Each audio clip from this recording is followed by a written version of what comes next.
All right, so today we're going to look at using a little bit of mental math. That's multiplying by zeros. Yesterday we talked about when we multiply by zero, everything times zero is zero.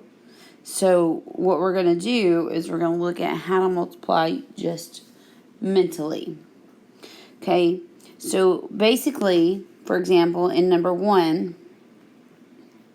right here, it says 80 times 7. So all I'm really having to do, because the 0 is at the end in the ones place, all I have to do is multiply 7 times 8.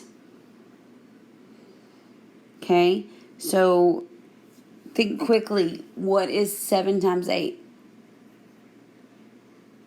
Okay, that's 56. Okay, and then you have 1 0, so I'm going to add 1 0 to my answer. So 80 times 7 is 560. All right, then you have number 2, where it says 900 times 4. My non-zero numbers are 4 and 9. And because 0 is in the 1 and 10's place, all I have to do is multiply 9 times 4. All right, so 9 times 4 is 36. And then I have 2 zeros, so I add 2 zeros to my answer.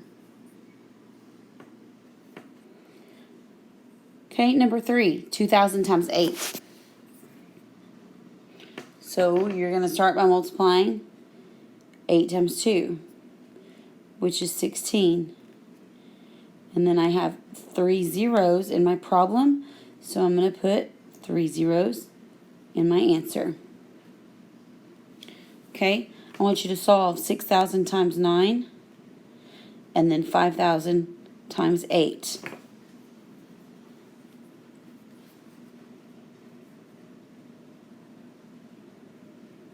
All right, next section says complete each number sentence by using mental math. Okay, these are going to be a little bit different. Number 6, number 8, number 9 are all like the ones on the top. 3 times 4 is 12, and then it has 2 zeros. Okay, number 8, 7 times 6, add a 0. Give me your answer. Number 9, 5 times 6, add your zeros. Give me your answer. Okay, so you're going to have to answer those on Edpuzzle. You should have answered them already. And now let's look at number 7. Number 7 says blank times 40 equals 160. All right, so that means whatever I'm going to be multiplying, whatever these two numbers are, one of them has a 0 at the end. Well, since 40 has a 0 at the end, that's where the 0 comes from.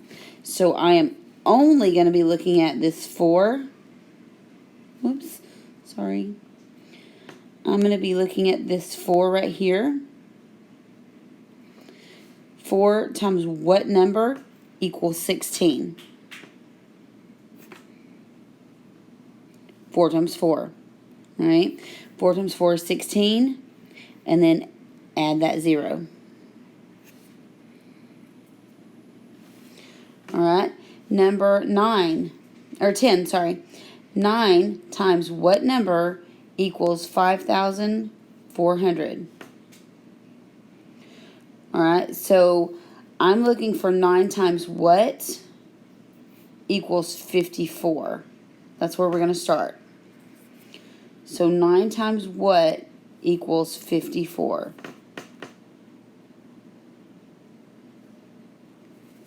All right, you should have gotten a 6. 9 times 6 is 54.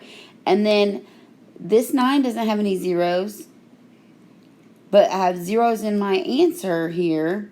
So that means I need to add 2 zeros behind the 6. So it would actually be 9 times 600. Okay, 9 times 6 is 54, and then I added the 2 zeros. Number 11, what times 70 equals 560? Well, this is like number 7. I have a 0 here and it came from right here. So I'm only looking for 56. 7 times what equals 56? Okay. Number 12. I'm going to let y'all solve number 11. Number 12. Multiply each number by 10, 100, and 1,000. I'm going to do number 12, and then you're going to answer 13, 14, and 15 on Edpuzzle. So 6 times 10 would be 6 times 1, which is 6. Add a 0. 6 times 100 would be 6 times 1, which is 6, and add 2 zeros. And then 6 times 1,000 would be 6 times 1, which is 6, add 3 zeros. So 6 is 60, 600, 6,000. Okay, the other three problems are going to be in the same lines. You're going to multiply it by 10, so add a 0. 100, add 2 zeros. And 1,000, add 3 zeros. All right. Next section is mixed practice. So I'm going to leave these for you to work independently. But number 16 says, how many more miles in all did Bernard drive than George? So you're using this table over here. How many more miles in all did Bernard drive than George?